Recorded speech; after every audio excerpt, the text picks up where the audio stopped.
বঙ্গবন্ধু সৈনিকদের বলবো, তারেক জিয়া বাংলাদেশে আসছে, এখন অনেকেই অনেক কথা বলছেন, অনেকেই ভাবছেন আপনাদের উপর নিপীড়ন অনেক বেড়ে যাবে। হ্যাঁ, আমি একটা কথা আপনারা বলতে চাই, আমাদেরকে ঐক্যবদ্ধ থাকতে হবে। মনে রাখবেন, ঐক্যবদ্ধ আওয়ামী লীগ অ্যাটম বোম থেকেও বেশি শক্তিশালী।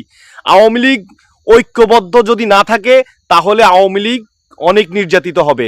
আমরা যদি এক হয়ে প্রতিবাদ করি, পৃথিবীর কোনো শক্তি নাই, বিএনপি জামাত কেন, বাংলাদেশের সকল বাহিনীও যদি আওয়ামী লীগকে প্রতিহত করো, আর ঐক্যবদ্ধ আওয়ামী লীগ যদি রুখে দাঁড়ায়, আওয়ামী লীগকে কেউ দাবিয়ে রাখতে পারবে না ইনশাল্লাহ। কাজে চিন্তার কোনো কারণ নেই। আওয়ামী লীগ বেশে আসা কোনো দল না। আওয়ামী লীগের শিকড় হচ্ছে বাংলাদেশের সাধারণ জনগণ। বাংলাদেশের জনগণকে যদি মেরে ফেলে, তাহলে আওয়ামী লীগ বাংলাদেশ থেকে চলে যাবে। আওয়ামী লীগকে মুছে দেওয়া এত সহজ না ইনশাল্লাহ। খুব শীঘ্রই ভালো সময় আসবে।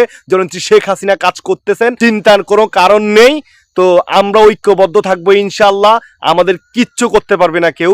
আমরা বঙ্গবন্ধু সৈনিক, দেশের জন্য প্রয়োজনে জীবন দিব, রক্ত লাগলে রক্ত দিব, প্রয়োজনে জীবন দিব, তবু এ দেশকে ধ্বংস হতে দিব না। জয় বাংলা।